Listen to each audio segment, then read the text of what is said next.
Hello student, Kalyani IAS academy के online platform पर आपका स्वागत है। मैं हूं लखन दायमा, आपको हिंदी पढ़ा रहा हूं। फ्रेंड, हिंदी एक ऐसा विषय है जो कई प्रतियोगी परीक्षाओं में पूछा जाता है। तो चलिए इसमें शुरू करते हैं। आज का हमारा टॉपिक है अशुद्धियाँ। तो अशुद्धियाँ एक ऐसा टॉपिक है फ्रेंड जो आपको एग्जाम में तो पूछा ही जाता है, साथ साथ हमारे दैनिक जीवन में भी इसकी बहुत ही उपयोगिता होती है। तो चलिए इसमें शुरू करते हैं अशुद्धियाँ। ठीक है, तो यहाँ पर आप देखिए इसमें अशुद्धियाँ। ठीक है, अशुद्धियाँ। अब अशुद्धियाँ किसे कहा जाता है? तो जो अशुद्धियाँ शब्द है, तो ये अशुद्धियाँ किससे मिलकर बना है? तो यहाँ पर जो अशुद्धियाँ शब्द है तो यह अशुद्धि से मिलकर बना है। किससे मिलकर बना है? अशुद्धि से। और अशुद्धि का मतलब क्या हो जाता है? गलत। क्या हो जाता है? गलतियाँ या गलत। ठीक है, तो ये आपको ध्यान रखना होगा। तो अशुद्धि क्या होती है? गलतियाँ होती है, या कुछ भी हम बातें गलत कर देते हैं तो वो क्या होती है? अशुद्धि। अब इसको हम परिभाषित कैसे करेंगे? तो आपको ध्यान रखना है कि जब कोई भी शब्द या वाक्य लिखते या बोलते समय हम व्याकरण के नियमों का पालन नहीं करते हैं तो वहाँ पर शब्द अशुद्धियाँ होती हैं। आ रहा समझ में? तो इसमें आपको ध्यान रखना है कि जब शब्दों या वाक्यों को लिखते या बोलते समय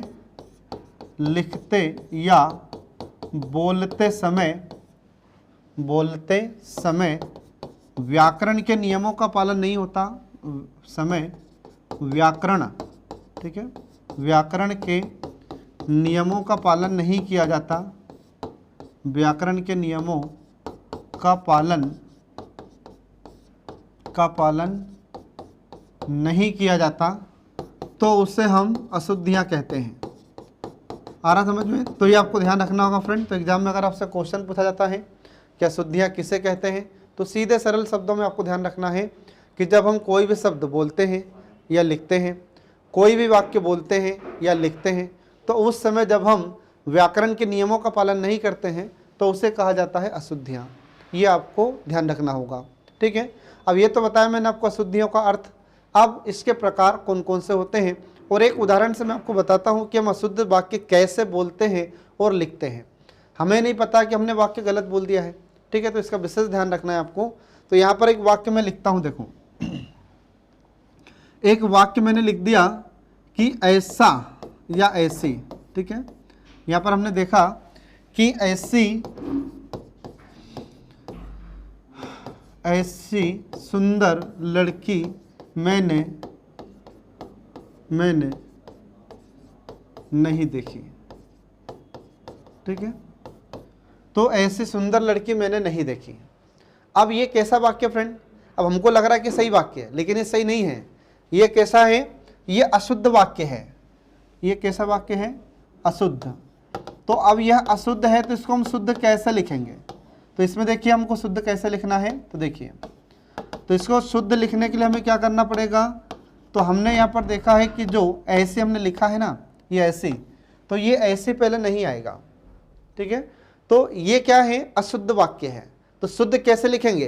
तो हम यहाँ पर शुद्ध वाक्य लिखेंगे कि मैंने, पहले क्या लिखना पड़ेगा आपको? मैंने। तो मैंने ऐसी, ठीक है, मैंने ऐसी सुंदर लड़की नहीं देखी। तब जाकर क्या होगा? यह वाक्य सही होगा। तो कहने का तात्पर्य यह है कि इसमें जो मैंने हमने प्रयोग किया था, तो मैंने हमने बाद में लिखा था, तो ये इसके कारण क्या होता है? शुद्ध हो जाता है। तो पदों का क्रम भी हमको ध्यान रखना पड़ेगा। अगर हम पद का क्रम ध्यान नहीं रखेंगे तो भी वाक्य गलत हो जाएगा।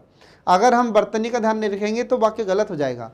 अगर हम सर्वनाम का ध्यान नहीं रखेंगे, संज्ञा का नहीं रखेंगे, क्रिया का, विशेषण का, अव्यय का, पदक्रम का, इनका यदि हम ध्यान नहीं रखेंगे तब भी वाक्य अशुद्ध हो जाता है। ठीक है, तो ये आपको ध्यान रखना होगा फ्रेंड। तो ये तो बताया मैंने आपको एक उदाहरण के माध्यम से कि शुद्ध वाक्य कैसा होता है और अशुद्ध कैसा होता है। अब अशुद्धियों को कितने भागों में बांटा जाता है या अशुद्धियाँ कितने प्रकार की होती है? तो देखिए हमारी हिंदी में अशुद्धियाँ, तो हिंदी में अशुद्धियों के प्रकार कितने होते हैं? तो देखिए इसमें अशुद्धियाँ, तो हमारी हिंदी में जो अशुद्धियाँ होती हैं तो अशुद्धियाँ कितने प्रकार की हो जाती हैं या कितने भागों में इसे बांटा जाता है, तो ये देखिए इसमें, ठीक है, इसे हम 5 भागों में बांटते हैं या 5 प्रकार में इसको डिवाइड किया जाता है। तो 5 प्रकार कौन कौन से हो जाते हैं इन अशुद्धियों के, तो ये देखिए इसमें। तो पहला प्रकार देखिए इसमें अशुद्धियों का, तो पहला प्रकार हो जाता है वर्तनीगत अशुद्धियाँ। पहली अशुद्धि हो जाती है वर्तनीगत अशुद्धियाँ। दूसरा हो जाता है शब्द निर्माण संबंधी अशुद्धियाँ। दूसरी अशुद्धि क्या हो जाती है, शब्द निर्माण संबंधी अशुद्धियाँ। फिर इसके बाद में तीसरा प्रकार कौन सा हो जाता है, तो शब्दों के चयन संबंधी अशुद्धियाँ, शब्द चयन संबंधी अशुद्धियाँ। और फिर चौथा प्रकार हो जाता है इसमें अनावश्यक शब्दों का, अनावश्यक शब्दों का प्रयोग संबंधी अशुद्धियाँ। और लास्ट इसमें जो अशुद्धि आती है वह होती है व्याकरण संबंधी अशुद्धियाँ, व्याकरण संबंधी अशुद्धियाँ। तो इस प्रकार से हम देखते हैं कि ये 5 प्रकार में इसको बांटा जाता है हमारी हिंदी में अशुद्धियों को। तो एग्जाम में अगर आपसे क्वेश्चन पूछा जाता है कि बताइए हिंदी में अशुद्धियाँ कितने प्रकार की होती हैं, तो ये 5 प्रकार की अशुद्धियाँ होती हैं, ये आपको ध्यान रखना होगा। अब इसमें सबसे पहले हम इसमें शुरू करते हैं वर्तनीगत अशुद्धि को, ठीक है। फिर वर्तनीगत के बाद में हम पढ़ेंगे शब्द निर्माण को, फिर उसके बाद में शब्द चयन को, फिर अनावश्यक शब्दों के प्रयोग को, और फिर व्याकरण संबंधी अशुद्धियों को हम पढ़ेंगे। तो आप चाहें तो आप इसका स्क्रीनशॉट एक ले सकते हैं। मैं थोड़ा सा साइड हो जाता हूँ, ठीक है। तो इस प्रकार हम देखते हैं कि हमने 5 प्रकार आपको बताए हैं। अब इसमें हम शुरू करते हैं। देखिए, तो पहला प्रकार इसमें हम शुरू कर रहे हैं वर्तनीगत अशुद्धियाँ। पहला प्रकार हम शुरू करते हैं वर्तनीगत अशुद्धियाँ, वर्तनीगत अशुद्धियाँ,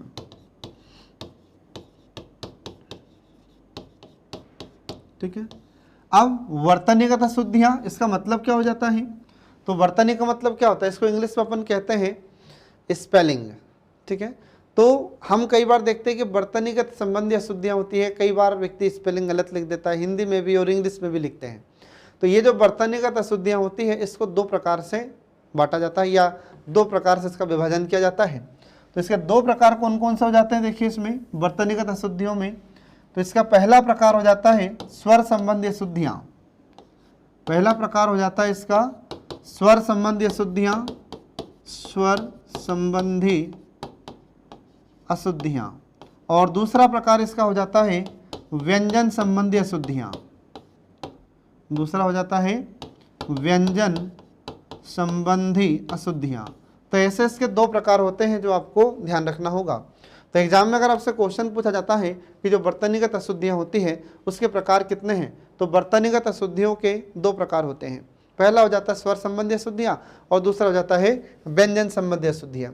अब इसमें सबसे पहले हम इसमें शुरू करेंगे स्वर संबंधी अशुद्धियाँ। अब देखिए इसमें स्वर संबंधी अशुद्धियाँ किसे कहा जाता है। तो पहला प्रकार देखिए यहाँ पर स्वर संबंधी अशुद्धियाँ। पहला प्रकार देखिए यहाँ पर स्वर संबंधी अशुद्धियाँ, ठीक है। अब जो स्वर संबंधी अशुद्धियाँ होती हैं तो इसमें क्या होगा, तो जब हम लिखते समय या बोलते समय स्वर को गलत लिखते हैं या गलत बोलते हैं तो उससे हम स्वर संबंधी अशुद्धियाँ कहते हैं। तो स्वर संबंधी अशुद्धियों में क्या होगा, तो जब स्वर से संबंधित हम गलतियाँ करते हैं या स्वर से संबंधित जो अशुद्धियाँ होती है उसको स्वर संबंधी अशुद्धियाँ कहते हैं। तो इसमें क्या होगा, तो या तो व्यक्ति बोलते समय सही उच्चारण नहीं कर पाता है या फिर लिखते समय सही उच्चारण नहीं कर पाता है, तो उसे हम स्वर संबंधी अशुद्धियाँ कहते हैं। ये आपको ध्यान रखना होगा। तो इसमें स्वर कौन कौन से आ जाते हैं तो आपको ध्यान रखना होगा। तो जैसे स्वर, तो स्वर कौन से, जैसे आ ई, आ ई, फिर इसके बाद में ई, फिर इसके बाद में ऊ, फिर ऊ, फिर इसके बाद में ए आई ओ औ, ठीक है, फिर ए आई ओ औ, ठीक है, ए आई ओ औ। लिखते समय या बोलते समय जब गलतियां की जाती हैं या इनको लिखते समय या बोलते समय इनके नियमों का ध्यान नहीं रखा जाता है तो उसे हम स्वर संबंधी अशुद्धि कहते हैं। तो आपको ध्यान रखना होगा। तो स्वर जैसे आ ई ए ऐ ओ औ को बोलते या लिखते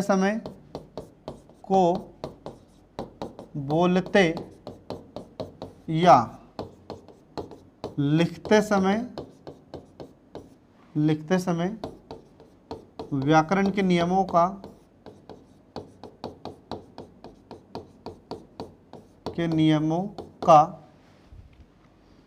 पालन नहीं किया जाता तो उसे हम स्वर संबंधी अशुद्धियां कहते हैं। आ रहा समझ में?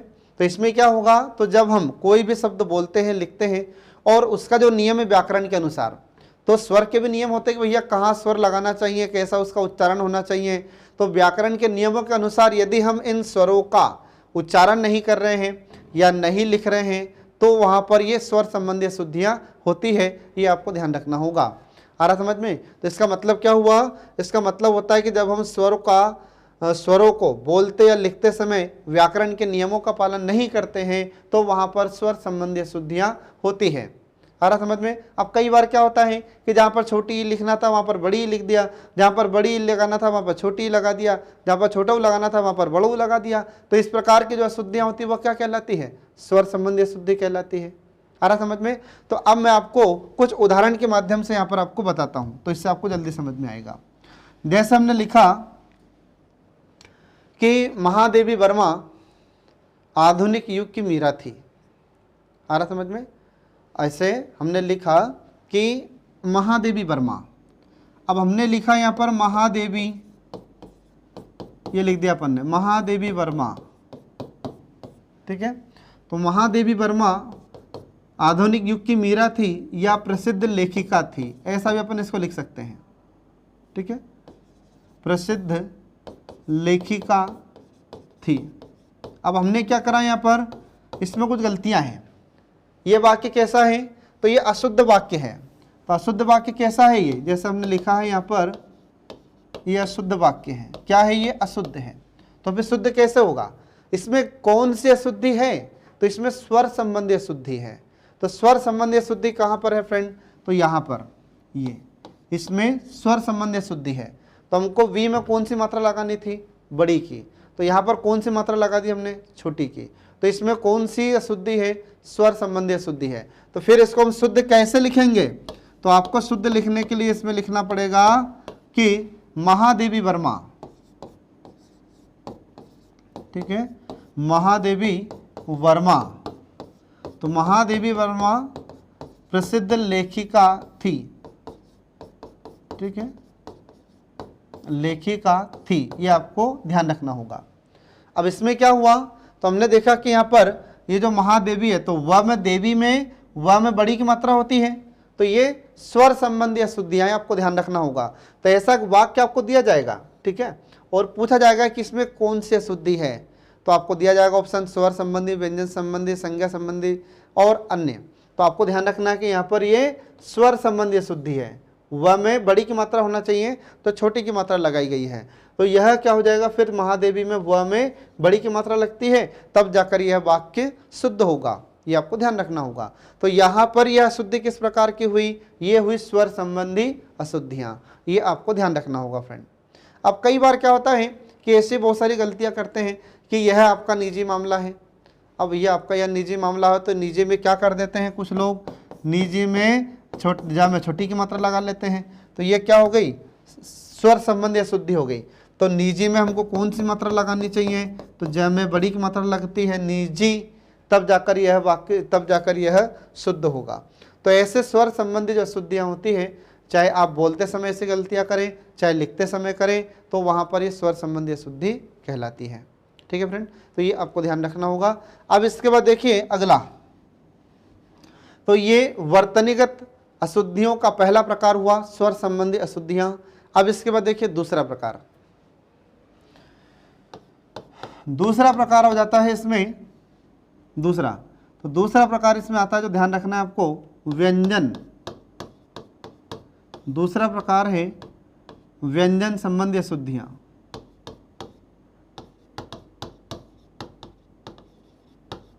ठीक है, व्यंजन संबंधी अशुद्धियां। अब ये कैसे होता है, तो इसमें देखिए व्यंजन संबंधी अशुद्धियों में, तो इसमें आपको ध्यान रखना है, ठीक है। तो व्यंजन संबंधी अशुद्धियां, अब ये क्या होती है व्यंजन संबंधी अशुद्धियां, तो जब लिखते समय या बोलते समय व्यंजन को गलत लिखा जाता है, ठीक है, गलत पढ़ा जाता है, तो वहां पर व्यंजन संबंधी अशुद्धियां होती है। तो जब शब्दों को लिखते या बोलते समय व्यंजन संबंधी गलतियां की जाती है या जिन्हें व्याकरण के अनुसार नहीं लिखा जाता है, तो उसे हम व्यंजन संबंधी अशुद्धियां कहते हैं। ये आपको ध्यान रखना होगा। तो इसे आप परिभाषित कैसे करेंगे, तो देखिए यहाँ पर, तो जब शब्दों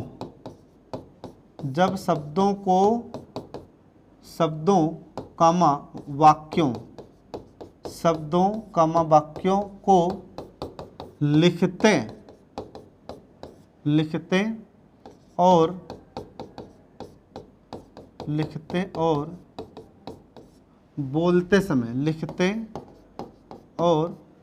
बोलते समय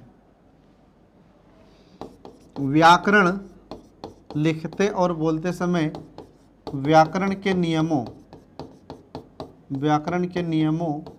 का पालन नहीं किया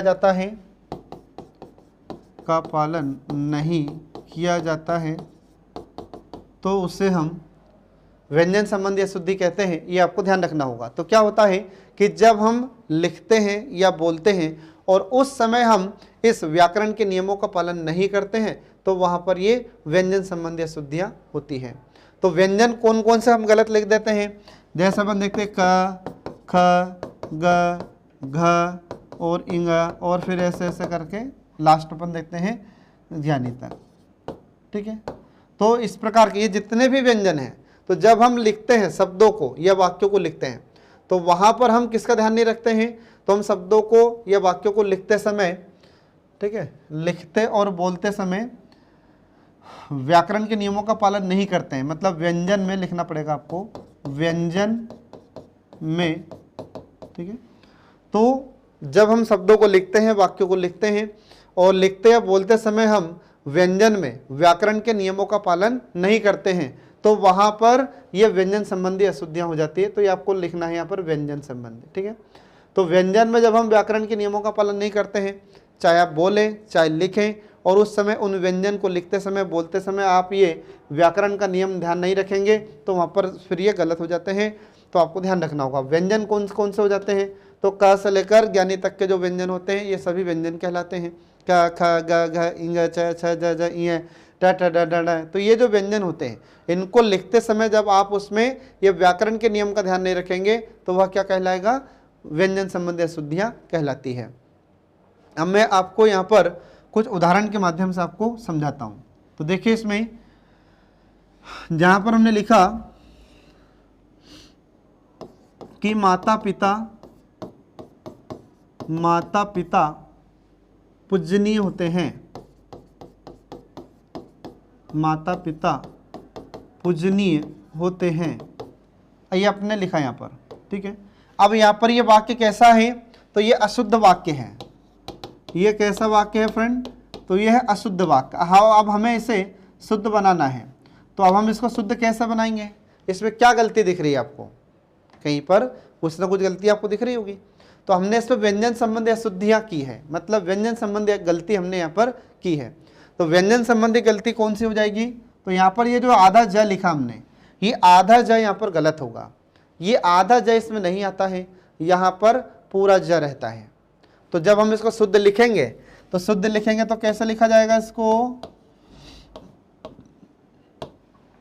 तो शुद्ध में देखिए यहाँ पर कि जैसे हमने लिखा कि माता पिता, ठीक है, माता पिता पूजनीय होते हैं, माता पिता पूजनीय होते हैं, ठीक है। तो माता पिता पूजनीय होते हैं। तो अब यहाँ पर देखिए क्या अंतर दिख रहा है आपको, तो यहाँ पर हमने जो पूजनीय लिखा है इसमें आधा ज है, और जबकि यहाँ पर ये पूरा ज होता है। तो जो शुद्ध रूप होता है, तो शुद्ध रूप यही होता है, ध्यान रखना, ये शुद्ध है। इसके अलावा यदि आप और अन्य प्रकार से इसको लिखते हैं तो वह गलत होता है।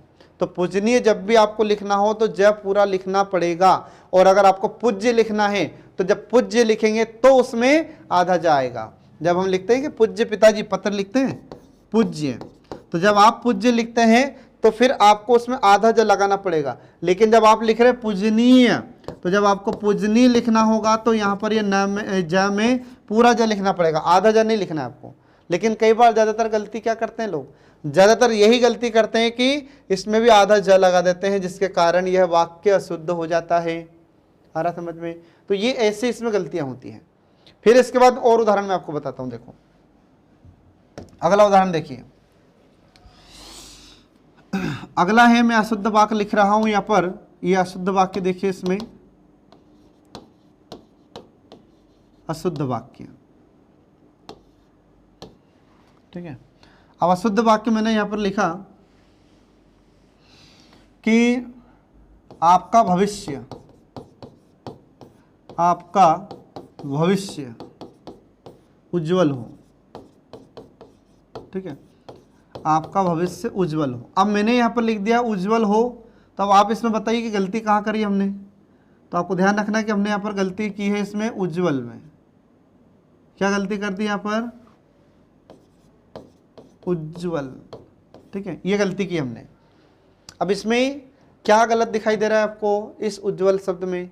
और ये एक ऐसा शब्द है फ्रेंड जो एग्जाम में बार बार आपसे पूछा जाता है। एक उज्जवल शब्द होता है और एक आशीर्वाद होता है और एक श्रृंगार शब्द होता है। ये एग्जाम में कई बार आपसे पूछे जाते हैं, ठीक है। तो अब यहाँ पर आपको व्यंजन संबंधी गलतियाँ पहचानना है।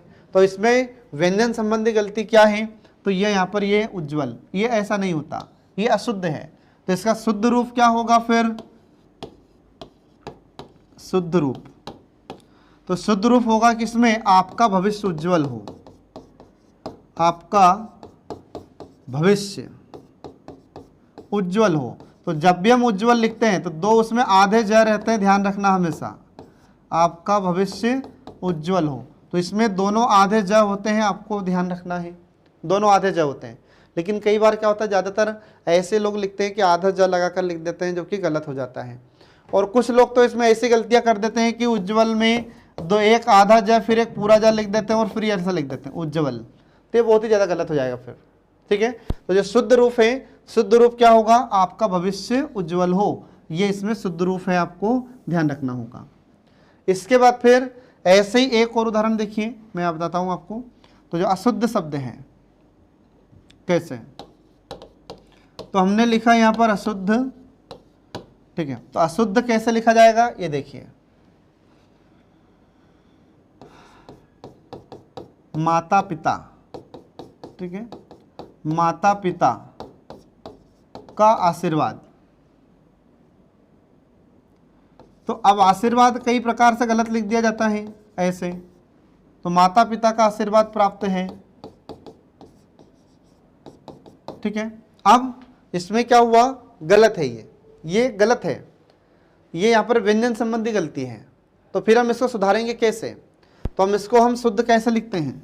तो फिर आपको शुद्ध करने के लिए इसमें लिखना पड़ेगा आपको कि माता पिता का आशीर्वाद प्राप्त है, माता पिता का आशीर्वाद, माता पिता का आशीर्वाद प्राप्त है। आ रहा समझ में?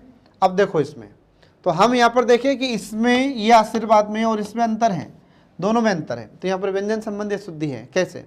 तो यहाँ पर हमने देखा कि इसको क्या पढ़ेंगे आप, अगर आप इस प्रकार से लिखा हुआ है तो यह है आरसीवाद, गलत है ये। फिर यहाँ पर क्या है? ये आशीर्वाद, ये शुद्ध होगा। तो हमको यहाँ पर ये जो मात्रा होती है र की, तो ये र की मात्रा किस पर लगती है? आधे र की मात्रा है, तो आधा र की मात्रा इस पर लगती है वंशी पर, तब जाकर यह शुद्ध होता है, अन्यथा अशुद्ध होता है। ये आपको ध्यान रखना होगा। तो इस प्रकार से आपको ध्यान रखना है, एग्जाम में एक ऐसा वाक्य दे दिया जाएगा और आपसे कहा जाएगा कि बताइए इसमें किस प्रकार की अशुद्धि है। तो इसमें वर्तनीगत अशुद्धि है, और दूसरा वर्तनीगत तो है पर वर्तनीगत में कौन सी अशुद्धि है, तब आपको बताना होगा इसमें व्यंजन संबंधी अशुद्धि है फ्रेंड। आ रहा समझ में?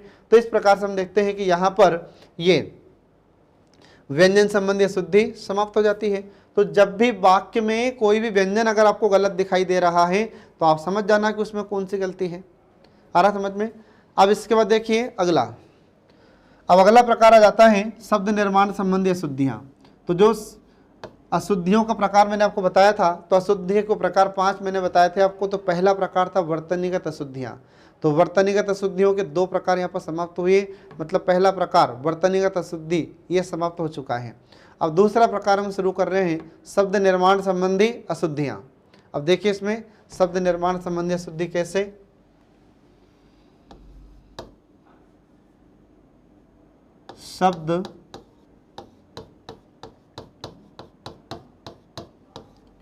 शब्द निर्माण संबंधी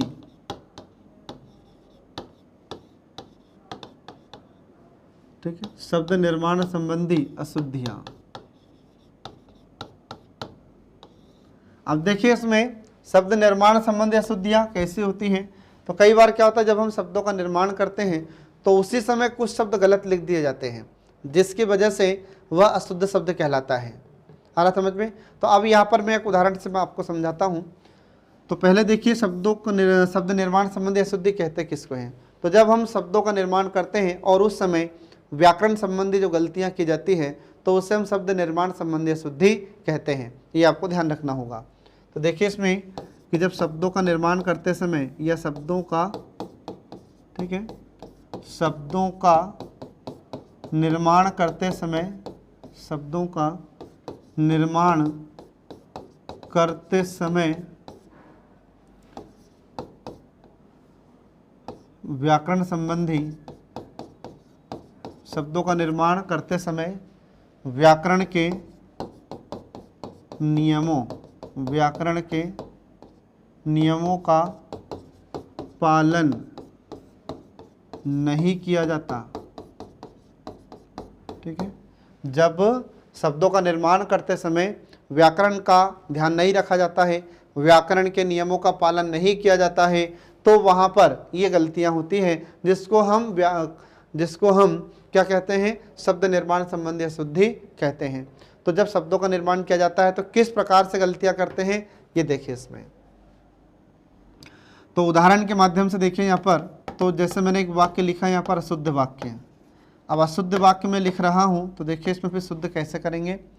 तो मैंने वाक्य लिखा यहाँ पर कि निस्वार्थ सेवा करना चाहिए। मैंने लिखा यहाँ पर निस्वार्थ सेवा करना चाहिए। ठीक है, या फिर ऐसा लिख देता हूँ कि निस्वार्थ सेवा का आनंद कुछ और है। निस्वार्थ सेवा का आनंद कुछ और है। आनंद ही कुछ और है, ये अपन ने लिखा है यहाँ पर। ठीक है, अब अपन ने यहाँ पर लिख दिया है कि निस्वार्थ सेवा का आनंद ही कुछ और है। इसका मतलब क्या हुआ, इसमें कहीं ना कहीं कुछ गलतियाँ हैं। तो हमने यहाँ पर लिखा कि ये जो वाक्य है ये कैसा है, अशुद्ध वाक्य है। अब आपको लग रहा होगा कि यह वाक्य शुद्ध है, नहीं है, ये शुद्ध नहीं है। इसमें हमने कुछ शब्दों का जब निर्माण किया था तो उसी समय हमने कुछ गलतियाँ कर दी थी। जब शब्दों को हमने लिखना शुरू किया था तो उसी समय हमने कुछ गलतियाँ कर दी थी। तो क्या गलतियाँ की है ये देखिए इसमें। तो हमने यहाँ पर जो निस्वार्थ लिखा है तो ये निस्वार्थ हमने यहाँ पर गलत लिख दिया। आ रहा समझ में। तो निस्वार्थ गलत लिखा है तो इसका सही रूप कैसे होगा, तो देखिए इसका शुद्ध रूप कैसे होगा यहाँ पर। तो इसमें शुद्ध रूप कैसे होगा, तो यहाँ पर ये जो निस्वार्थ हमने लिखा है इसके स्थान पर आपको लिखना होगा 2 आदेश है निस्वार्थ। या तो आप इसको ऐसा लिखें निस्वार्थ, या फिर आप इसको इस प्रकार से लिखें निस्वार्थ, तब जाकर ये दोनों तरह से सही है। लेकिन अगर आप ऐसा लिखते हैं, ये ऐसा आधा सा लगाकर लिख देते हैं निस्वार्थ, तो ये गलत होता है। तो जब हमने यहाँ पर लिखा कि निस्वार्थ सेवा का आनंद है, निस्वार्थ सेवा का आनंद ही कुछ और है, आनंद ही कुछ और है। ठीक है, तो ये आपको ध्यान रखना होगा। तो निस्वार्थ सेवा का आनंद ही कुछ और है। तो हमने देखा कि यहाँ पर जो निस्वार्थ शब्द है ये गलत है, तो फिर शुद्ध क्या होगा, तो शुद्ध यहाँ पर होगा ये इस प्रकार से, या तो ये निस्वार्थ लिखें आप या फिर ऐसा निस्वार्थ लिखें, तब जाकर यह सही होगा। तो ऐसे अगर आप गलतियाँ करते हैं शब्दों को शुरू में लिखते समय या शुरू में शब्द का निर्माण करते समय अगर कोई गलतियां कर रहे हैं तो वहां पर ये शब्द निर्माण संबंधी अशुद्धियां कहलाती है। ये आपको ध्यान रखना होगा फ्रेंड। आ रहा समझ में। अब इसके बाद देखिए अगला प्रकार हो जाता है शब्द के चयन संबंधी अशुद्धियां। एग्जाम में क्वेश्चन कैसे पूछा जाएगा, तो आपको ऐसे वाक्य दिए जाएंगे एग्जाम में और आपसे कहा जाएगा कि बताइए इसमें कौन सी अशुद्धि है। ठीक है, अब इसके बाद देखिए अगली अशुद्धि। तो अशुद्धियों का तीसरा प्रकार होता है शब्द चयन संबंधी अशुद्धियां। शब्द चयन संबंधी अशुद्धियां।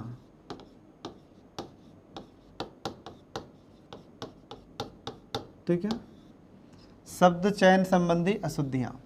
अब शब्द चयन संबंधी अशुद्धि का मतलब क्या होता है, तो इसमें देखिए कि जब वाक्यों को या शब्दों या वाक्यों को लिखते या बोलते समय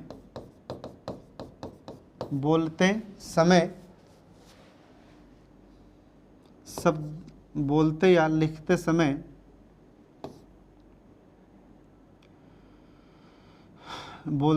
समय इनका चयन व्याकरण के नियमों के अनुसार नहीं होता। इनका चयन व्याकरण के नियमों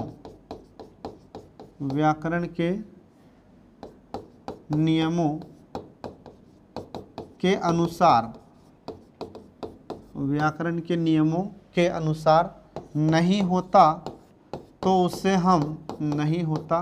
तो उससे हम शब्द चयन संबंधी अशुद्धियां कहते हैं। तो इसमें क्या होगा कि जब हम कोई भी शब्द लिखते हैं या कोई भी वाक्य लिखते हैं तो शब्द लिखते समय या कोई वाक्य लिखते समय हम वहां पर शब्द का चयन व्याकरण के नियम के अनुसार नहीं कर सकते या नहीं कर पाते हैं, जिसके कारण वह शब्द गलत हो जाता है।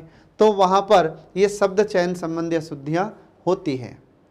आ रहा समझ फ्रेंड। तो ये आपको ध्यान रखना होगा। अब देखिए इसमें कि हम शब्दों का चयन करते संबंध में या शब्दों का चयन करते समय किस प्रकार की गलतियां करते हैं।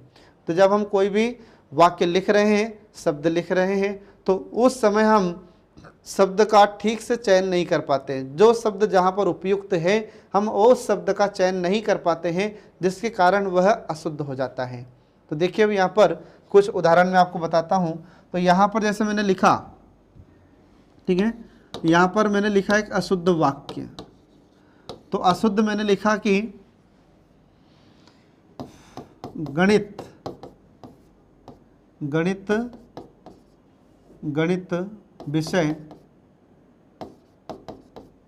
विषय कठोर होता है। ठीक है, अब गणित विषय कठोर होता है, इसका मतलब क्या हो गया। अब इसमें क्या गलतियां दिखाई दे रही है आपको। हमको शब्द का चयन ठीक से करना था, लेकिन हमने दूसरा शब्द यहाँ पर लिख दिया है। तो अब ऐसा नहीं कि हमने जो शब्द लिखा है वह गलत लगा दी, मात्रा गलत लिख दी है, या फिर व्यंजन संबंधी अशुद्धियां हैं या स्वर संबंधी अशुद्धि है। शब्द तो कोई सा भी गलत नहीं है, लेकिन हमने यहाँ पर जो शब्द का चयन किया है, ये शब्द का चयन यहाँ पर गलत कर दिया हमने। कैसे, तो हमने यहाँ पर जो शब्द का चयन किया है ये कठोर, ये गलत हो गया। तो शब्द का जो हमने चयन गलत कर दिया है, तो इसलिए इसमें शब्द की चयन संबंधी अशुद्धि है। ठीक है, तो फिर इसके स्थान पर हम शुद्ध कैसे लिखेंगे, इसमें हम फिर इसको शुद्ध कैसे लिखेंगे। तो अब हमको लिखना होगा कि यहाँ पर गणित विषय, ठीक है, यहाँ पर गणित विषय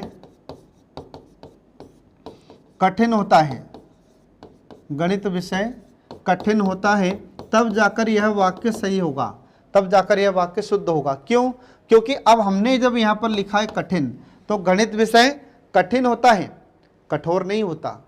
आ रहा समझ में। तो कठोर का मतलब क्या होगा, जिसको हम छूकर महसूस कर सके कि ये कठोर है, तो उसको हम वहां पर सही शब्द का प्रयोग करेंगे। लेकिन अब यहाँ पर कठिन है, तो इसको तो हम सिर्फ महसूस कर सकते हैं, इसको छू नहीं सकते। आ रहा समझ में। तो इसलिए यहाँ पर जो कठिन शब्द है ये यहाँ पर उपयुक्त होगा, ये इसका सही चयन होगा। आ रहा समझ में। तो क्या होता है कि जब हम ऐसे ही कुछ वाक्य लिखते हैं, ठीक है, तो कुछ वाक्यों को लिखते समय हम शब्दों का चयन गलत कर लेते हैं, तो वहाँ पर ये शब्द के चयन संबंधी अशुद्धि होती है फ्रेंड। ये आपको ध्यान रखना होगा। ठीक है, अब इसके बाद देखिए फिर अगला। ठीक है, तो अगला आ जाता है इसमें अनावश्यक शब्दों का प्रयोग संबंधी अशुद्धियां। अब देखिए इसमें अनावश्यक शब्दों के प्रयोग संबंधी अशुद्धियां कौन कौन सी होती है। अगला देखिए इसमें चौथा प्रकार, शब्दों का अनावश्यक प्रयोग,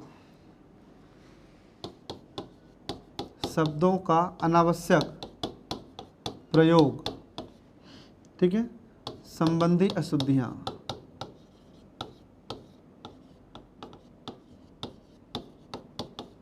अब इसमें कौन कौन सी गलतियां हम करते हैं देखिए इसमें, तो शब्दों का अनावश्यक प्रयोग संबंधी अशुद्धियां।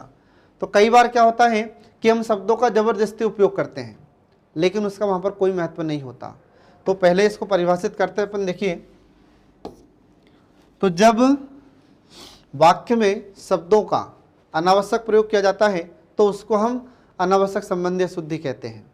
आ रहा समझ में? तो आपको ध्यान रखना है कि जब वाक्य को लिखते या बोलते समय जब वाक्यों को बोलते, ठीक है, जब वाक्यों को बोलते या लिखते समय, जब वाक्यों को बोलते या लिखते समय, ठीक है, जब वाक्यों को बोलते या लिखते समय अनावश्यक शब्दों का प्रयोग किया जाता है, अनावश्यक शब्दों का प्रयोग किया जाता है जो व्याकरण की दृष्टि से सही नहीं है, जो व्याकरण के नियमों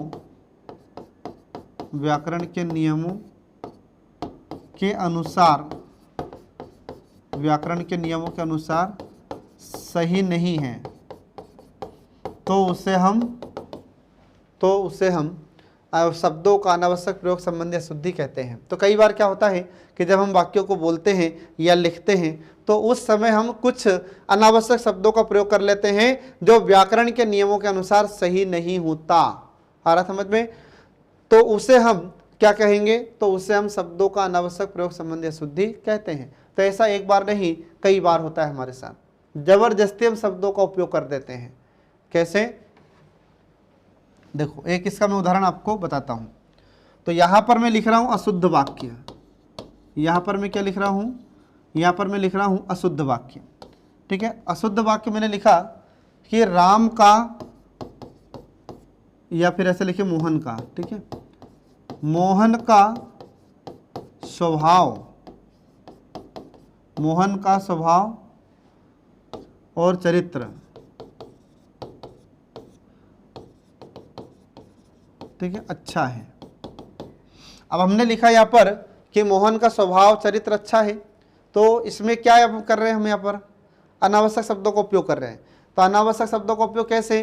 तो स्वभाव भी बोल रहे हैं और चरित्र भी अच्छा है, या आचरण भी है।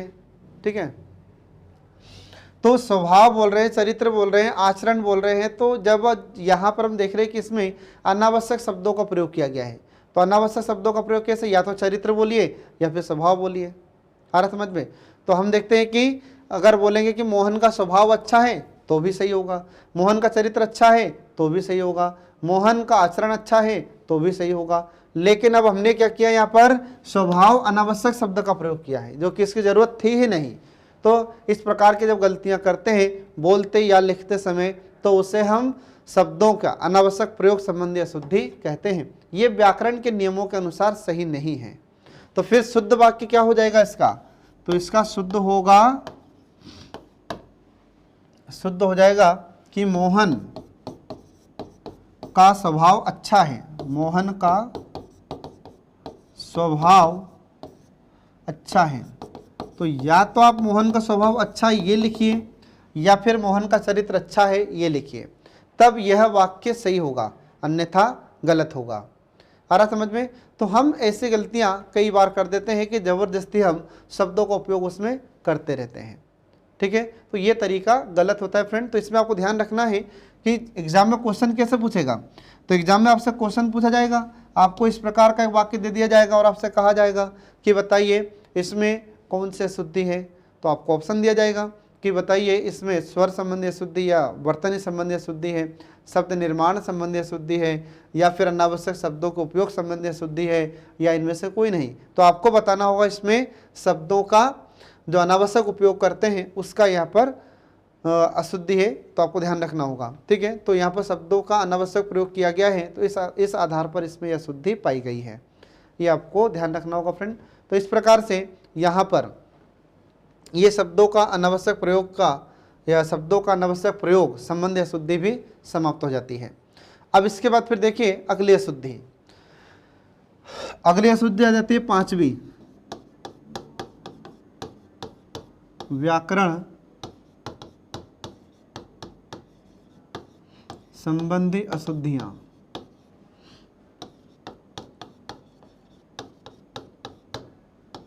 ठीक है, और जो व्याकरण संबंधी अशुद्धियां होती हैं इसका मतलब क्या होता है, तो जब संज्ञा, सर्वनाम, क्रिया, विशेषण, लिंग, वचन, कारक, अव्यय, पदक्रम आदि के आधार पर जो अशुद्धियां होती है तो उसे हम व्याकरण अशुद्धि कहते हैं, ये आपको ध्यान रखना होगा।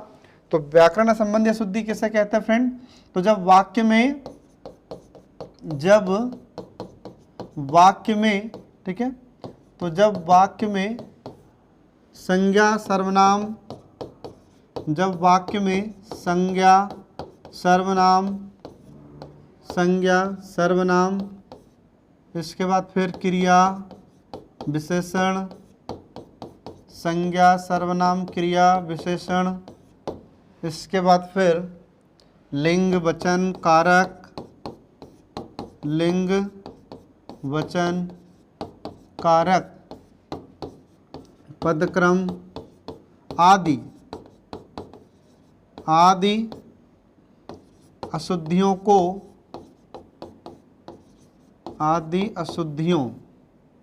ठीक है, आदि अशुद्धियों को व्याकरण संबंधी अशुद्धि कहते हैं, आदि को व्याकरण अशुद्धि कहते हैं, ये आपको ध्यान रखना होगा।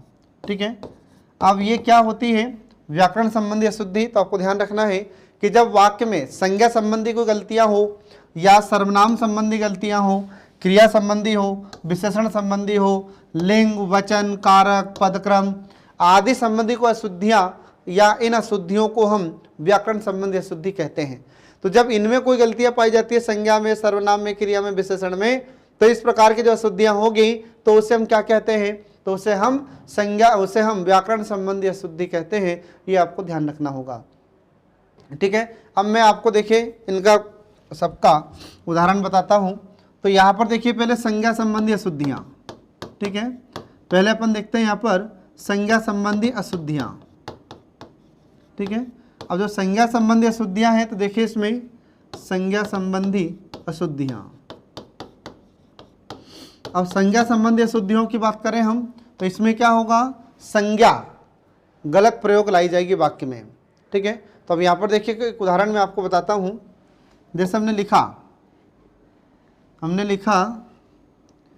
कि मोहन, ठीक है, हमने यहाँ पर लिखा संज्ञा संबंधी अशुद्धियों में, तो एक तरफ पर इसमें लिखते हैं पहले अशुद्ध वाक्य और फिर लिखते हैं इसमें शुद्ध वाक्य। पहले अशुद्ध वाक्य लिख रहा हूँ मैं, फिर उसके बाद में शुद्ध वाक्य लिखूंगा। ठीक है, तो देखिए पहले अशुद्ध वाक्य, तो अशुद्ध वाक्य हमने लिखा यहाँ पर कि लोहार लोहा का काम करता है,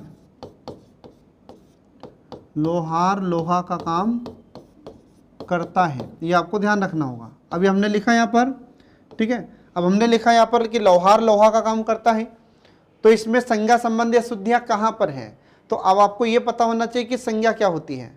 ठीक है, तो मैं आपको पिछली क्लास में पढ़ा चुका हूँ कि संज्ञा संबंधी अशुद्धि का मतलब संज्ञा किसे कहते हैं, तो किसी व्यक्ति, वस्तु अथवा स्थान के नाम का बोध जिन शब्दों से होता है उसे हम संज्ञा कहते हैं।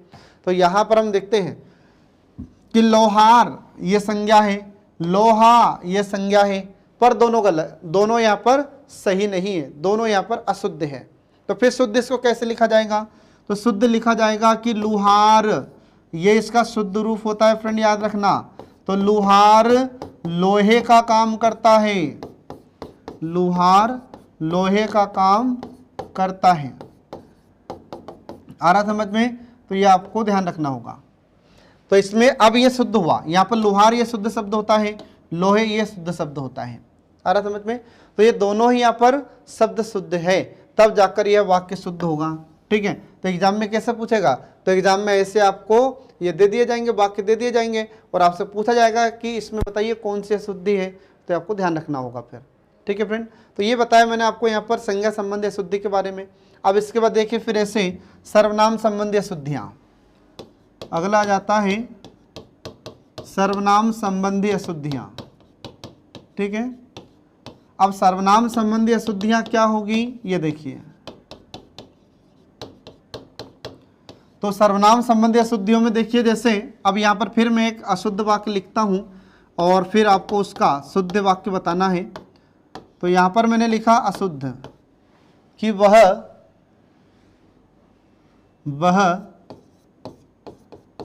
बहुत बड़े विद्वान हैं।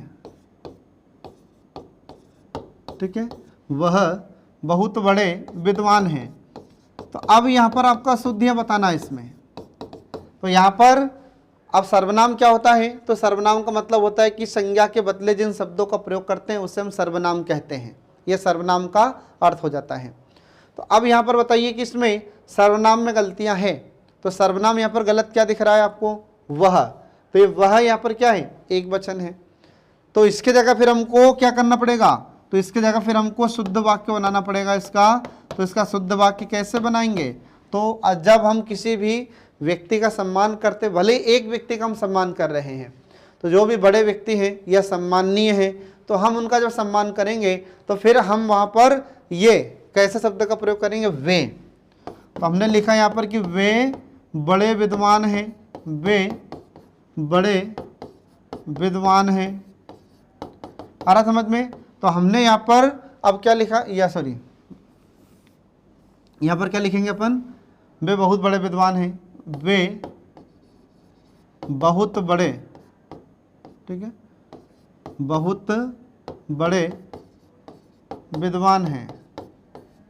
तो जब हमने लिखा कि वे बहुत बड़े विद्वान हैं, तो जब हमने यहाँ पर लिखा कि बड़े, तो बड़े यहाँ पर हम है एक ही, लेकिन हम क्या बात कर रहे हैं यहाँ पर? तो जो भी सम्माननीय व्यक्ति होता है उसका जब सम्मान करते हैं तो उसे बहुवचन में ये सर्वनाम का प्रयोग किया जाता है। तो हमने यहाँ पर लिखा है कि वे, तो वे यहाँ पर ये सर्वनाम फिर सही होगा, वे। अब ये नहीं कि यहाँ पर बहुवचन है, बहुत सारे हैं। ठीक है, हो सकता है बहुत सारे भी हो, लेकिन हम यहाँ पर एक ही व्यक्ति की बात करते हैं। तो हमने बोला कि वे बहुत बड़े विद्वान हैं, तो किसी एक व्यक्ति को अपन कह सकते हैं। तो यहाँ पर जब हमने वे सर्वनाम लगाया है तब जाकर यह शुद्ध वाक्य होगा। तो ये ऐसे सर्वनाम संबंधी अशुद्धियाँ आपसे एग्जाम में पूछे जा सकती हैं। तो एग्जाम में ऐसा एक वाक्य आपको दिया जाएगा और पूछा जाएगा कि बताइए इसमें कौन सा या कौन से इसमें अशुद्धि है, ये आपको ध्यान रखना होगा। ठीक है, तो इसमें सर्वनाम संबंधी अशुद्धियाँ होती है फ्रेंड। अब इसके बाद देखिए अगला है क्रिया संबंधी अशुद्धियाँ। अब क्रिया संबंधी अशुद्धियों में देखिए, ठीक है, क्रिया संबंधी अशुद्धियाँ। तो इसमें एक अशुद्ध वाक्य अपन लिखते हैं यहाँ पर, फिर उसके बाद में शुद्ध वाक्य लिखेंगे। ठीक है, तो अब यहाँ पर देखिए कि शुद्ध वाक्य। अब क्रिया किसे कहते हैं? तो जिन शब्दों से किसी कार्य के होने या करने का बोध होता है उसे हम क्रिया कहते हैं, ये आपको याद रखना होगा। ठीक है, तो पिछली क्लास में मैं आपको क्रिया पूरे डिटेल में पढ़ा चुका हूँ। अब यहाँ पर देखिए कि जैसे अब अशुद्ध वाक्य में लिखता हूँ यहाँ पर, जैसे हमने लिखा यहाँ पर कि वह, या सीधा लिख देते हैं कि हिरण। ठीक है, तो हिरण अगर जब भी आपको लिखना हो तो ये ऐसा लिखेंगे आप, तो सही रहेगा हरिण। ठीक है, तो ये शब्द शुद्ध होता है हरिण, जबकि हिरण अशुद्ध माना जाता है। तो ये इसका शुद्ध रूप होता है। ठीक है, तो हरिण तेज उड़ता है। ठीक है, हरिण तेज उड़ता है। तो अब यहाँ पर आपको क्या लग रहा है? तो आपको लग रहा है यहाँ पर कि तेज कैसा है? तो हमने बोला कि तेज तो विशेषण है, फिर उड़ता क्या है? क्रिया है। तो अब हम यहाँ पर देख रहे हैं कि हिरण उड़ता नहीं है, हिरण क्या करता है, दौड़ता है। तो हिरण यहाँ पर फिर क्या हो जाएगा, ये उड़ता की जगह हमको क्या लिखना पड़ेगा, दौड़ता है। तो हमने लिखा फिर कि हरिण तेज दौड़ता है, ठीक है, हरिण तेज दौड़ता है, ठीक है, तब जाकर ये क्रिया के आधार पर सही होगा। तो वाक्य में ऐसे क्रिया संबंधी जो गलतियां होती है, क्रिया संबंधी जो अशुद्धियां होती है, तो उसको हम क्रिया संबंधी अशुद्धियां कह देते हैं। तो वाक्य में जो एग्जाम में क्या होगा, तो एग्जाम में एक ऐसा अशुद्ध वाक्य आपको दिया जाएगा और कहा जाएगा कि बताइए इसमें किस प्रकार की अशुद्धि है, तो आपको बताना होगा कि इसमें क्रिया संबंधी अशुद्धि है। तो अगर क्रिया में गलतियां हैं तो क्रिया संबंधी अशुद्धि होगी, सर्वनाम में गलतियां हैं तो सर्वनाम संबंधी अशुद्धि होगी, अगर संज्ञा संबंधी कोई गलत शब्द है तो संज्ञा संबंधी अशुद्धि होगी। आ रहा समझ में। इसके बाद फिर अगला देखिए, विशेषण संबंधी अशुद्धियां। अब विशेषण किसे कहा जाता है, तो आपको ध्यान रखना है कि विशेषण का मतलब होता है कि संज्ञा और सर्वनाम की विशेषता बताने वाले शब्दों को हम विशेषण कहते हैं। तो जब वाक्य में विशेषण संबंधी अशुद्धियां होती है तो उसे हम विशेषण अशुद्धियां कहते हैं। तो इसका मैं देखिए पहले एक अशुद्ध वाक्य लिखता हूं, फिर उसका मैं शुद्ध वाक्य लिखूंगा, ठीक है। तो हमने लिखा कि वह, ठीक है, हमने लिखा कि वह भारी विद्वान है, ठीक है, वह भारी विद्वान है। तो अब हमने लिखा यहाँ पर कि वह भारी विद्वान है। अब यहाँ पर अब ऐसा नहीं है कि जो भारी शब्द हमने लिख दिया ये गलत है, भारी शब्द तो सही है, लेकिन अब यहाँ पर जिस विशेषण का उपयोग हमें करना था हमने वह विशेषण का उपयोग नहीं किया। भारी शब्द भी अपने आप में विशेषण है, लेकिन जो सही विशेषण शब्द होना चाहिए था वह हम यहाँ पर उपयोग नहीं कर रहे हैं। तो इसलिए इसमें कौन सी गलतियां हो जाएगी, ये विशेषण संबंधी अशुद्धि होगी। तो फिर क्या करेंगे हम इसको शुद्ध लिखने के लिए, तो इसमें देखो फिर आपको शुद्ध लिखने के लिए लिखना होगा कि वह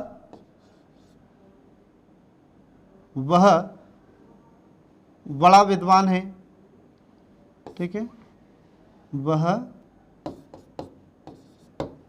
बड़ा विद्वान है, ठीक है।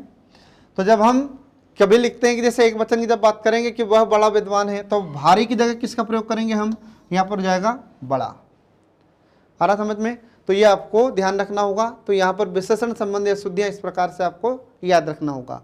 तो एग्जाम में क्या होगा, ऐसा वाक्य दे दिया जाएगा और आपसे कहा जाएगा कि बताइए इसमें कौन सी अशुद्धि है। तो उसमें आपको ध्यान होना चाहिए, पता होना चाहिए कि विशेषण किसे कहते हैं, ठीक है। तो जब ऐसे जो उचित शब्द है वहां पर जब इसका इस्तेमाल नहीं किया जाता है, प्रयोग नहीं किया जाता है, तो ऐसे विशेषण संबंधी अशुद्धियां होती है। तो यहाँ पर विशेषण तो भारी भी है और विशेषण तो बड़ा भी है, लेकिन जो उचित विशेषण शब्द होगा वह यहाँ पर क्या हो जाएगा, बड़ा। तो ये आपको ध्यान रखना होगा फ्रेंड, ठीक है। अब इसके बाद देखिए फिर अव्यय, अगली अशुद्धि जाती है अव्यय संबंधी। अब अव्यय किसे कहते हैं, तो अव्यय का मतलब हो जाता है कि ये वे शब्द होते हैं जो लिंग, वचन और कारक के आधार पर किसी भी स्थिति में अपने रूप में परिवर्तन नहीं करते हैं। ऐसे शब्दों को हम अविकारी या अव्यय शब्द कहते हैं। तो अव्यय का टॉपिक भी मैंने आपको पिछली क्लास में पढ़ाया था, तो पूरा डिटेल में आप उसको पढ़ सकते हैं, ठीक है। तो अव्यय कैसे शब्द होते हैं, तो इन्हीं को हम अविकारी शब्द कहते हैं। इनमें लिंग, वचन, कारक आदि के आधार पर कोई परिवर्तन नहीं होता, ऐसे शब्दों को हम अव्यय शब्द कहते हैं। और जब अव्यय संबंधी गलतियां किसी वाक्य में होती है तो उसको अव्यय संबंधी अशुद्धियां कहते हैं। तो एक मैं आपको उदाहरण यहाँ पर देता हूँ, तो देखिए इसमें अशुद्ध, ठीक है। तो यहाँ पर मैं एक अशुद्ध वाक्य लिखता हूँ कि ज्यों ही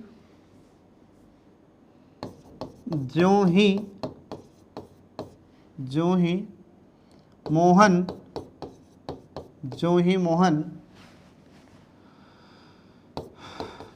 रेलवे स्टेशन पहुंचा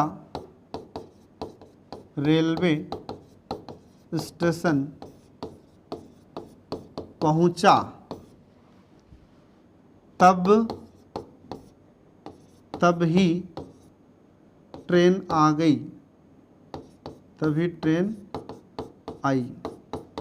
अब इसमें क्या हो रहा है, इसमें हमने अव्यय संबंधी गलतियां की हैं। इसमें अव्यय संबंधी अशुद्धि हमने की है।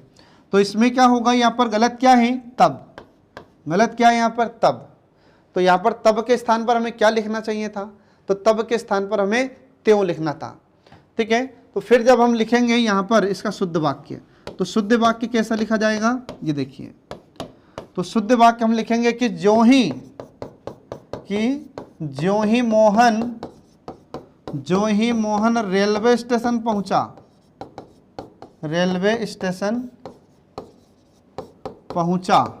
ठीक है, त्यों ही ट्रेन आई। आ रहा समझ में।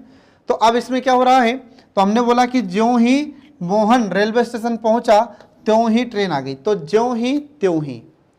आ रहा समझ में। यदि हम यहाँ पर जब का प्रयोग करते तो यहाँ पर तब का प्रयोग होता। आ रहा समझ में। तो ये इस प्रकार से इसमें ये अव्यय संबंधी अशुद्धियां भी कभी कभी वाक्य में देखने को मिलती है। तो इस प्रकार की जो अशुद्धियां होती है, तो ऐसे अशुद्धियों को हम अव्यय संबंधी अशुद्धियां कहते हैं। ये आपको ध्यान रखना होगा फ्रेंड। ठीक है, इसके बाद फिर अगला आ जाता है लिंग संबंधी अशुद्धियां हो जाती है कभी कभी। तो लिंग संबंधी अशुद्धियां कौन कौन से हो जाती है देखिए। ठीक है, अब लिंग का मतलब क्या हो जाता है, तो लिंग संबंधी कुछ अशुद्धियां हैं। तो देखिए यहाँ पर मैं लिख देता हूँ अशुद्ध। तो पहले हमने लिखा यहाँ पर अशुद्ध।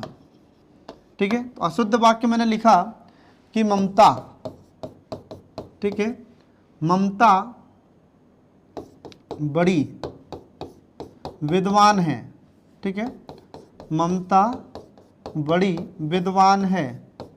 तो अब यहाँ पर देखिए हमने लिखा कि ममता बड़ी विद्वान है, तो अब इसमें क्या हो रहा है, तो अब यहाँ पर लिंग संबंधी अशुद्धियाँ हैं। तो लिंग संबंधी अशुद्धि कैसे, तो लिंग यहाँ पर हम देख रहे हैं कि क्या है, स्त्रीलिंग। ममता शब्द कैसा है, स्त्रीलिंग।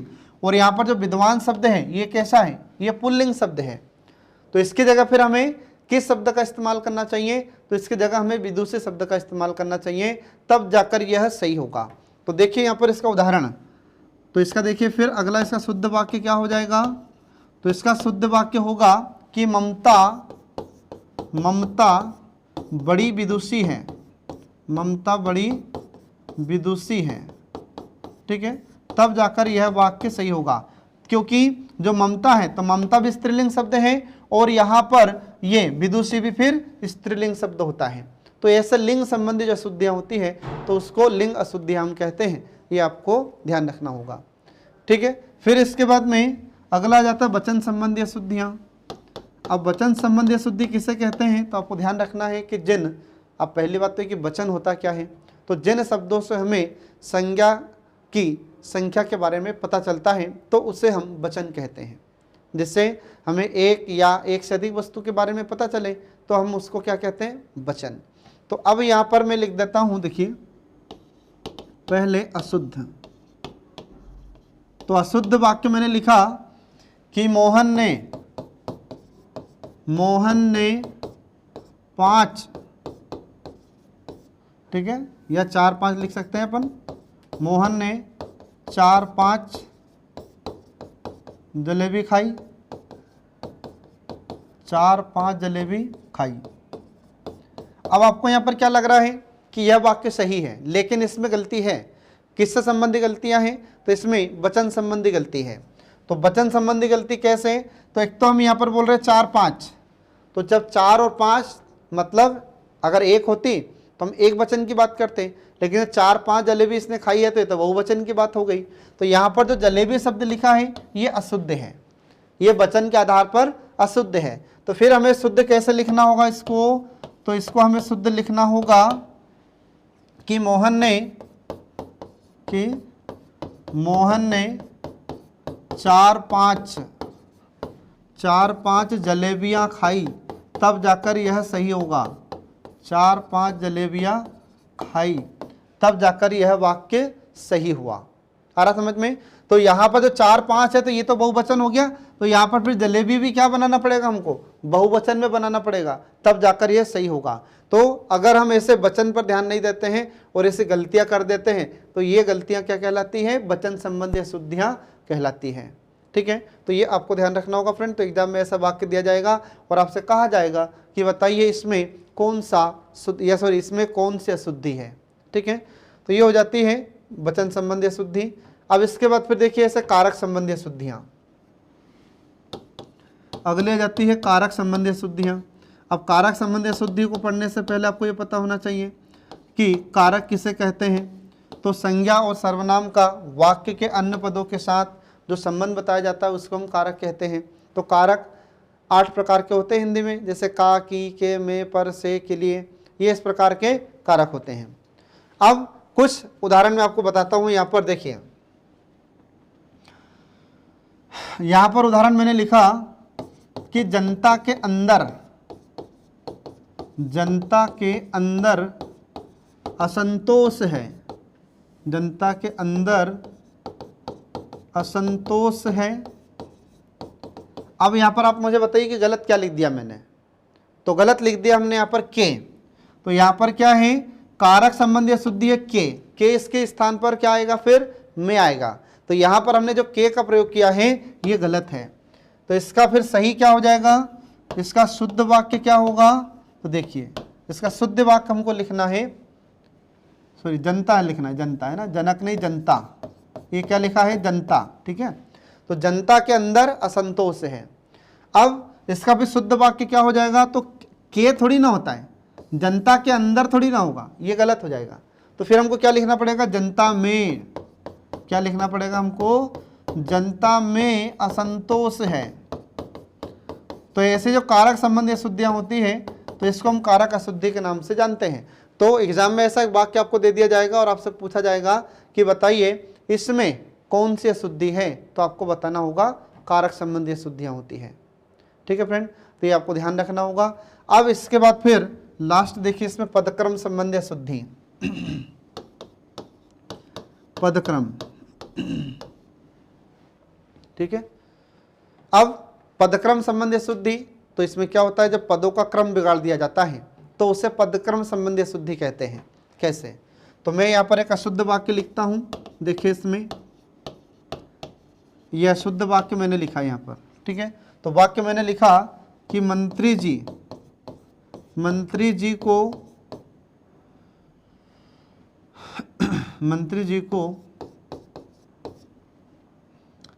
एक फूलों, ठीक है, एक फूलों की माला पहनाई गई, ठीक है। मंत्री जी को फूलों की एक माला पहनाई। अब मंत्री जी को फूलों की एक माला पहनाई, तो इसमें अशुद्ध क्या है, तो हम इसमें देख रहे हैं कि एक फूलों की, तो यहाँ पर हमने इसका क्रम बिगाड़ दिया, इसका क्रम सही नहीं है, इसका क्रम बिगड़ा हुआ है, तो इसलिए इसमें पदक्रम संबंधी अशुद्धि है ये। तो फिर इसको शुद्ध कैसे लिखेंगे अपन, तो इसमें आपको शुद्ध लिखना है, ये देखिए। तो शुद्ध लिखने के लिए आपको लिखना होगा कि मंत्री को या मंत्री जी को फूलों की एक माला, अब क्या हो जाएगा यहाँ पर, फूलों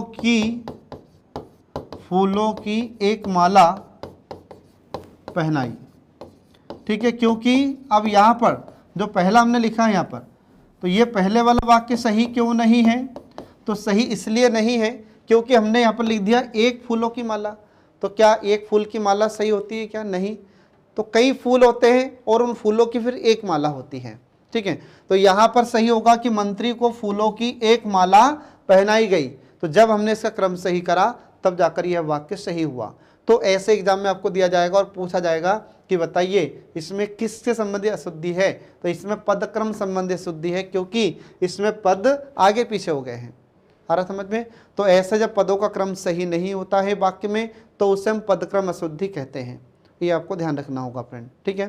तो इस प्रकार से हम देखते हैं कि यहाँ पर ये पदक्रम संबंधी अशुद्धियाँ समाप्त हो जाती है और इसी के साथ में यह अशुद्धियाँ का टॉपिक भी हमारा समाप्त हुआ। जैसा आपसे एग्जाम में क्वेश्चन पूछा जाए वैसा आपको आंसर देना होगा।